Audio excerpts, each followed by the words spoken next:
Let's talk about meltdowns. Pardon me, you guys. I am going to be a little bit low energy today just because I'm having my chronic pain is just not good today. I'm not going to say today is a bad day because every day is a bad day because the chronic pain it never goes away. So I am going to put some ice packs on my body to help with the pain management throughout the filming of this video, because filming these videos does kind of take a toll on me just because I have to sit still for so long as I'm talking and I don't really move much.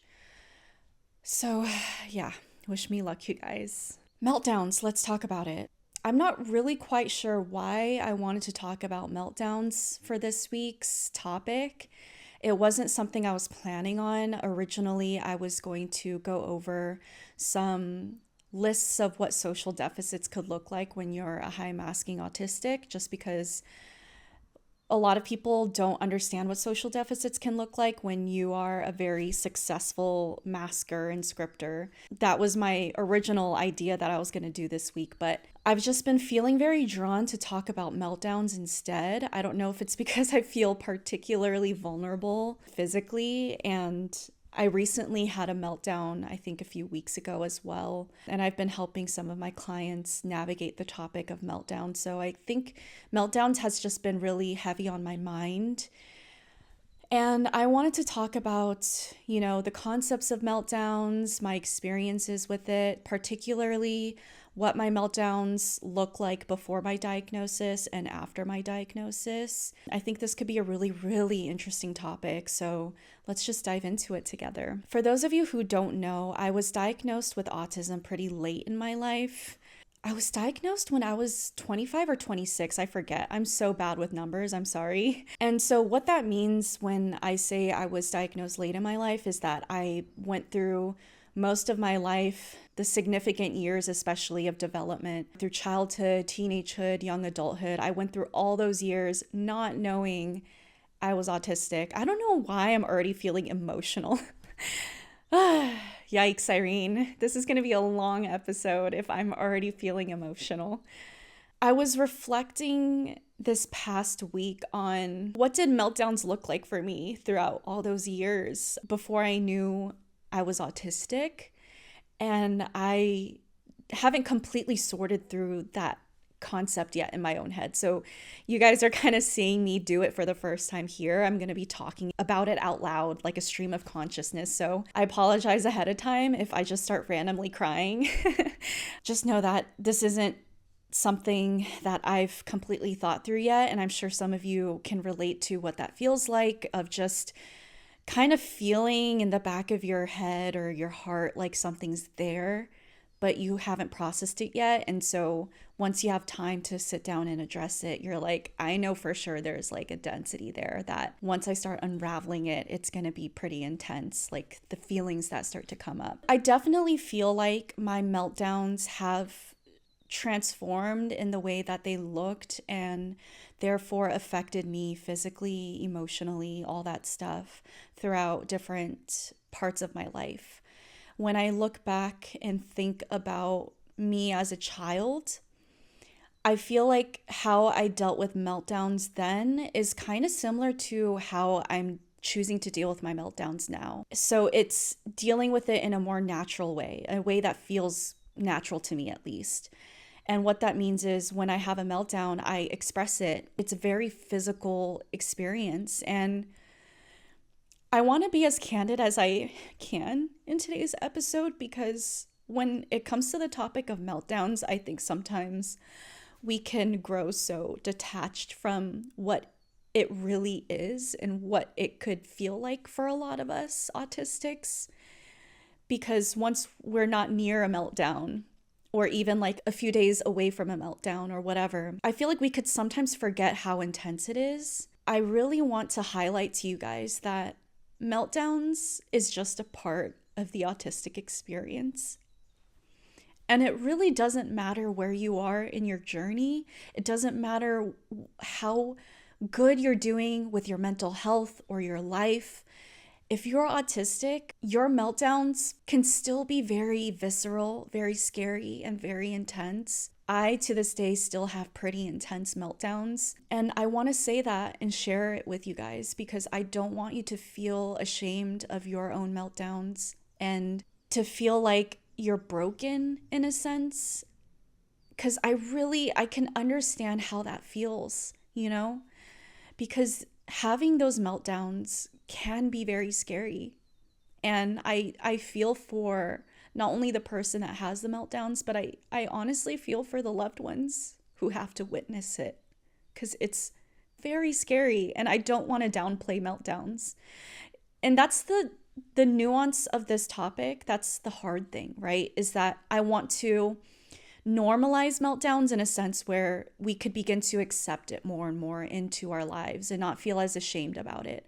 But I also want to highlight the fact that meltdowns are very intense and are very scary and should be taken seriously, I think it's possible for us to hold space for all these multiple truths about meltdowns. Going back to the topic of what meltdowns look like for me as a child, it's very physical. It was described by teachers and by my own parents as these very intense tantrums. When I look back on significant moments of meltdowns as a child, I remember that when I would have them, the adults and even the children around me would seemingly respond with fear and confusion because of how intense these meltdowns were. I must say, something I do notice is that meltdowns for me and for a lot of autistic people are violent. And that's the really hard truth to accept sometimes.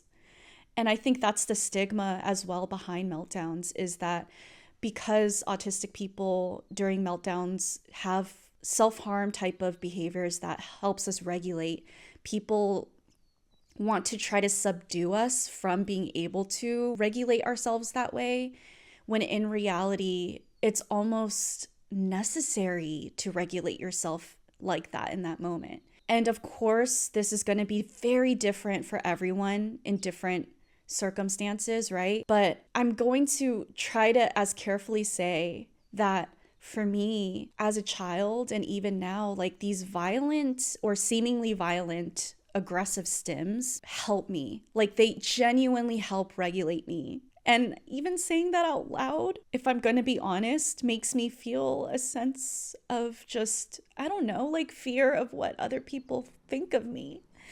And I'm sure a lot of you can understand like that fear of being perceived, right? For a second, you could try to empathize for someone like me, putting these personal experiences out there for others to be able to relate to. It also opens me up to be perceived by others who are not interested in understanding me and being able to be open to learning and perceiving other experiences. I feel like the internet could be very scary sometimes because people have very binary ways of thinking and they're so ready to scrutinize you when they hear a certain aspect of your experience.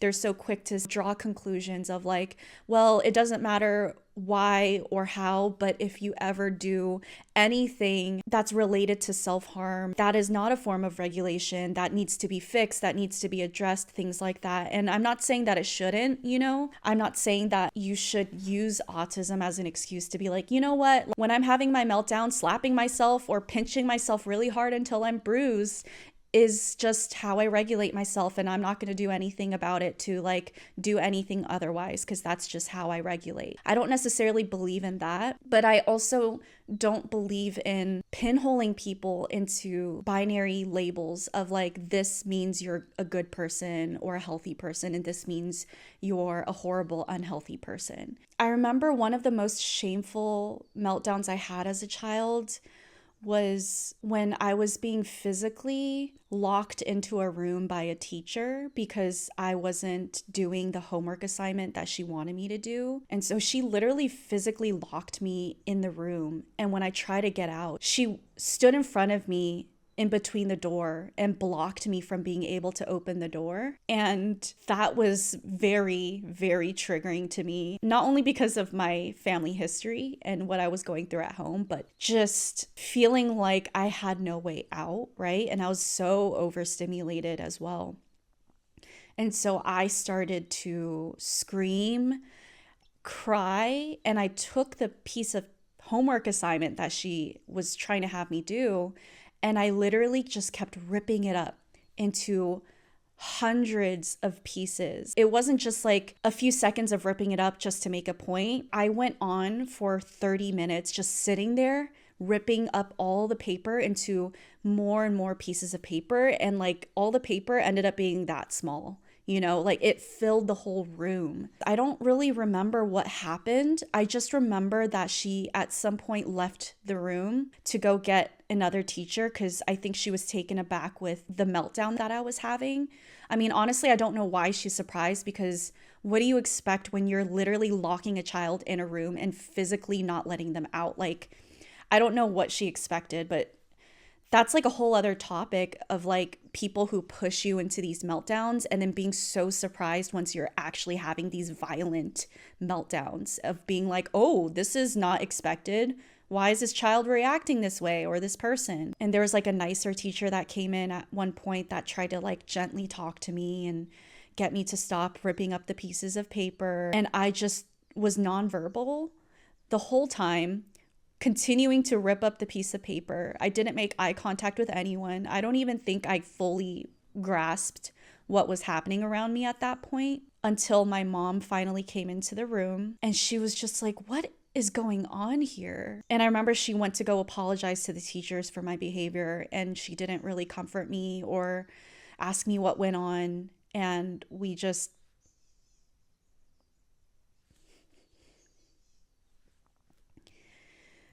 went on with our lives. Like nothing was wrong, only I was wrong, and the problem was me.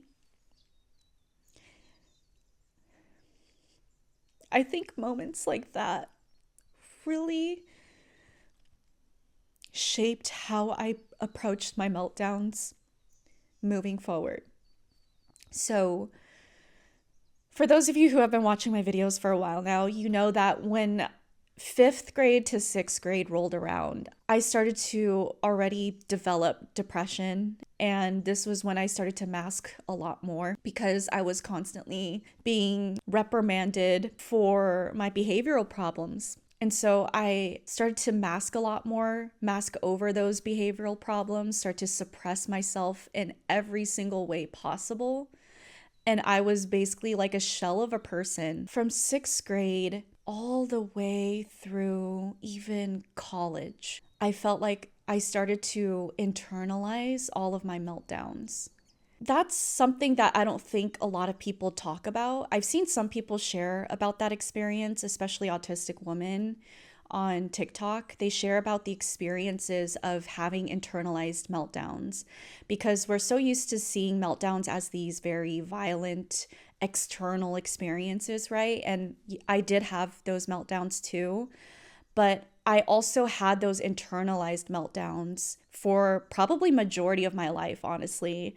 And I feel like these internalized meltdowns, although spare the people around me, were worse for me in the long run.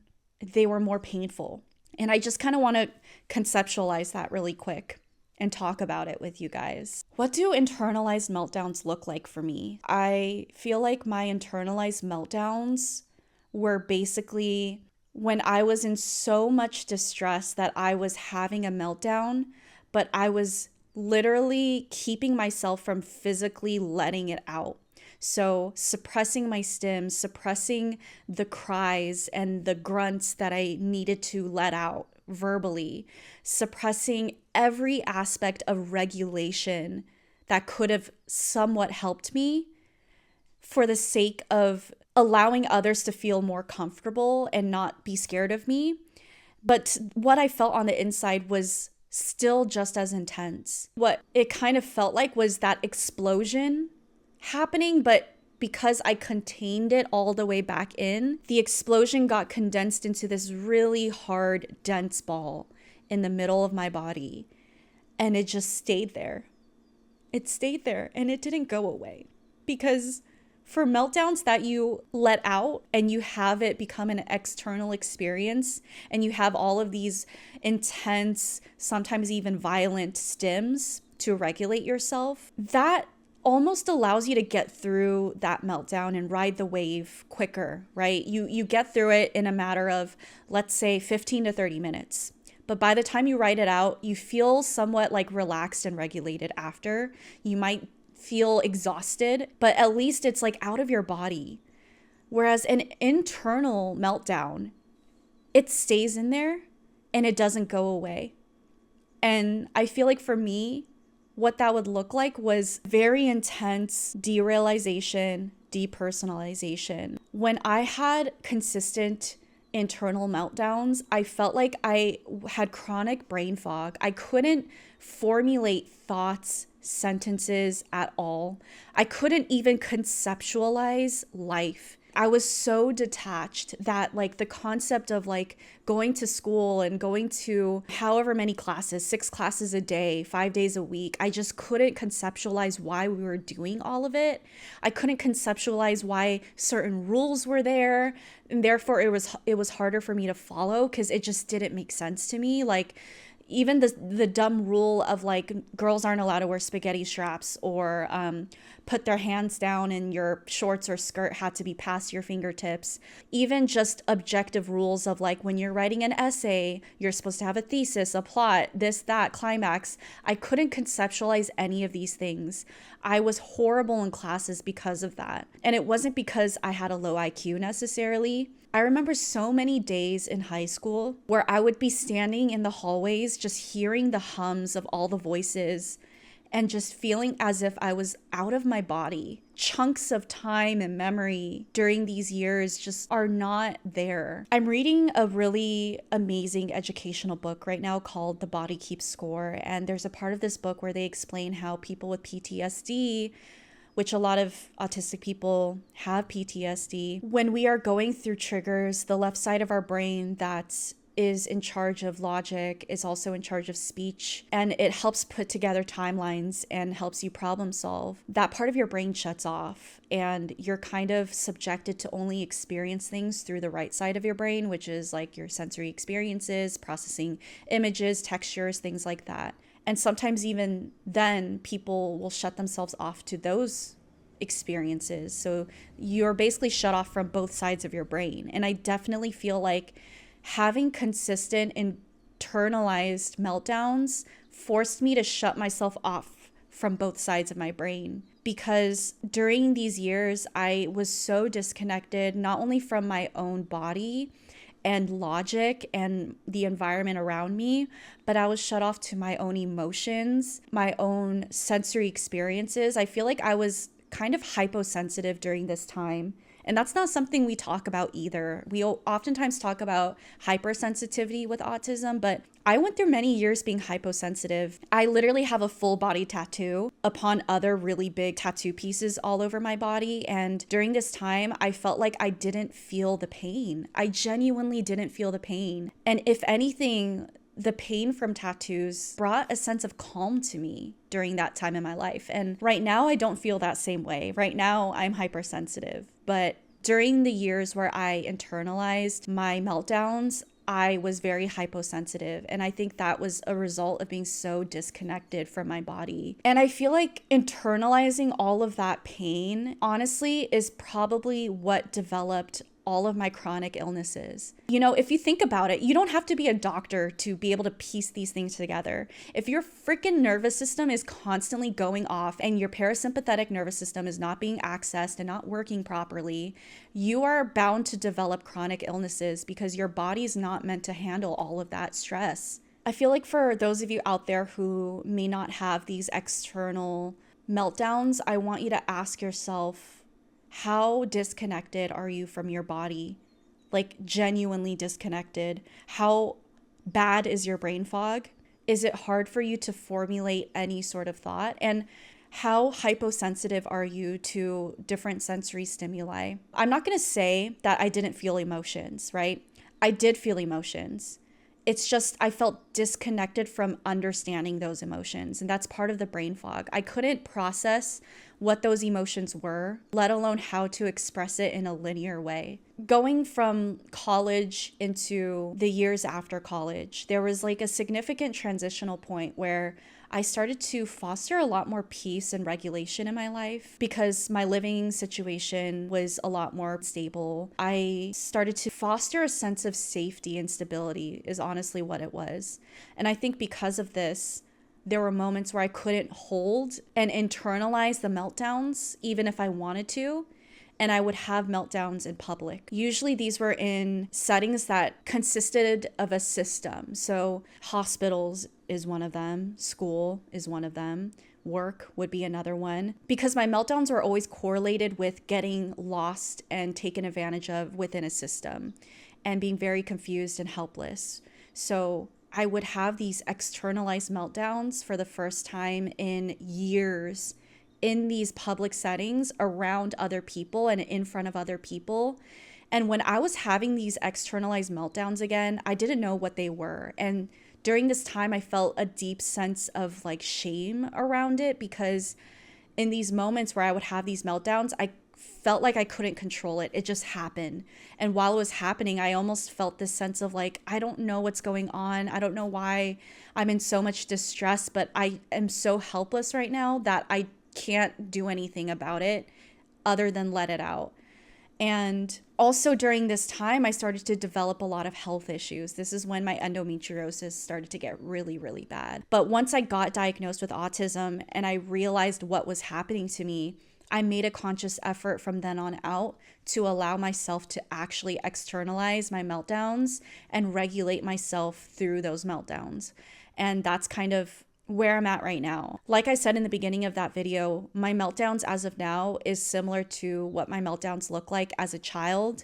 But the only difference is that I have the knowledge cognitively as to what's happening to me, what helps me in those moments. Therefore, I could feel less confused and a little bit less shame because of it.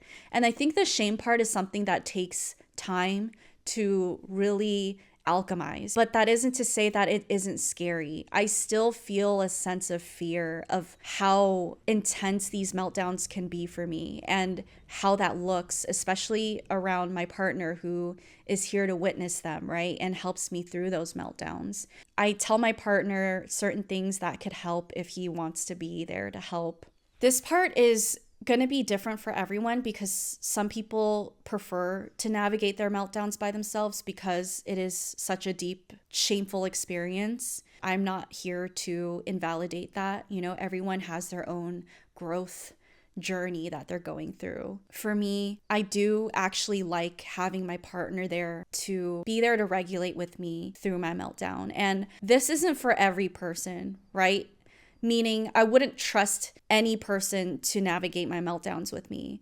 But my partner that I'm with right now, he is very, very good at navigating that with me. He's very grounding in those moments. I think a reason for this is because he's such an empathetic, nurturing person. He has a very strong spirit within him. And he's a nurse. He works in healthcare. He's literally trained in many ways to be calm in these types of moments and navigate that. And so what's helped me when I have meltdowns, first is the preemptive thing. We've come to a point where we've agreed together that when I am about to have a meltdown, because I'm very cognizant of what it feels like to start to ramp up to a meltdown, I said that I would tell him when I'm ramping up to a meltdown and say, I'm about to have a meltdown. Very straightforward, no explanation. Just, this is basically like a warning sign. And also like an olive branch, a very thick olive branch with a lot of olives on it. Basically saying we need to stop right now. I'm in so much distress that I'm about to have a meltdown and we need to start regulating together and like calming down, or at least stopping so that I can regulate myself.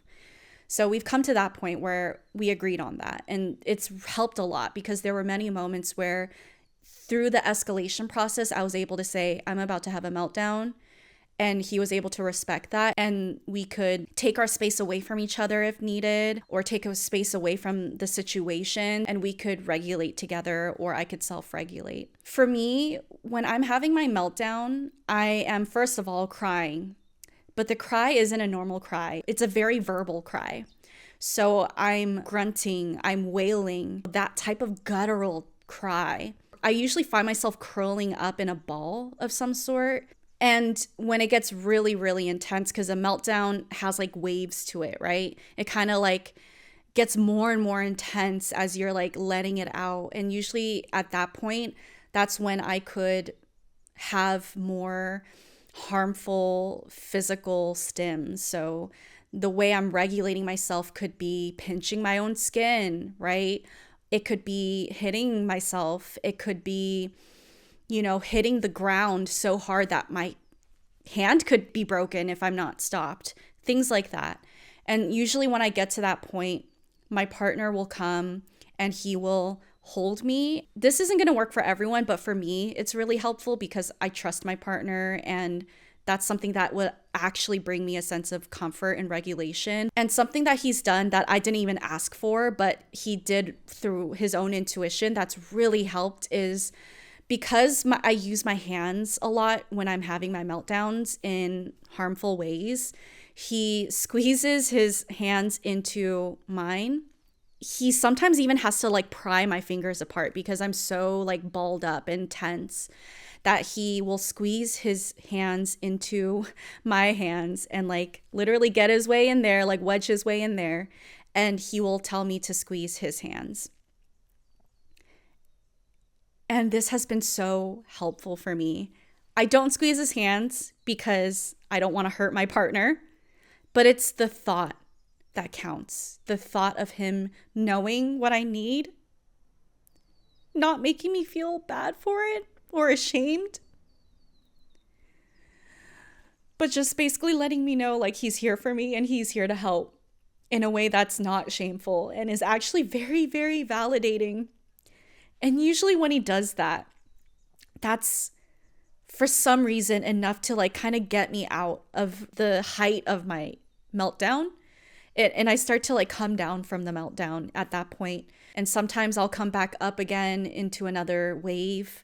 And sometimes I'll have multiple waves. Maybe they're not as intense, but I'll like go back into another wave, calm down, and then ultimately have the final like wave that rides itself out, and then I calm down.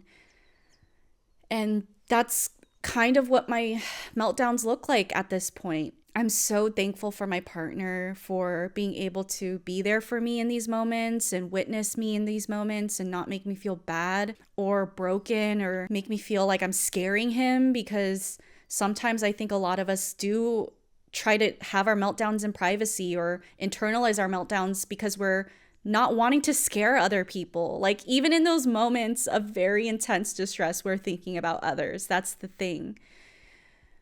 And I really hope that some of you out there have loved ones, at least one person in your life where you could navigate meltdowns with and have them witness you and not make you feel ashamed of it. Because the truth is, even though we might be scared to scare others, I don't think we want to be alone during our meltdowns. I think idealistically, we want to be with someone we love and trust and be held in those moments and be witnessed and not feel ashamed and feel like we're not alone. And if you're out there and you don't have that person, I want you to at least feel a sense of togetherness in knowing that there's other people out there in this community, even me, that have had those moments of melting down by ourselves. You're not alone in the experience of having these types of intensive meltdowns.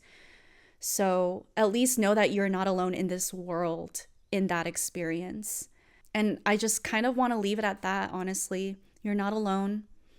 Take this time to share your experiences down in the comments section below with meltdowns, what your meltdowns look like and feel like, and know that this is a safe space to express these types of things and not feel ashamed of it. And if you can, pass along understanding and comfort to another person who comments down below, and let's just try to be there for each other. I want to foster a sense of freedom in expressing your human experience but also a sense of community that there's other people out there who struggle in similar ways. Especially with tender topics like this, let's really truly be there for each other to navigate this very difficult experience and conversation. Other than that, make sure you truly, truly take care of yourselves this week. Be gentle with yourselves. I'll see you guys on the next one.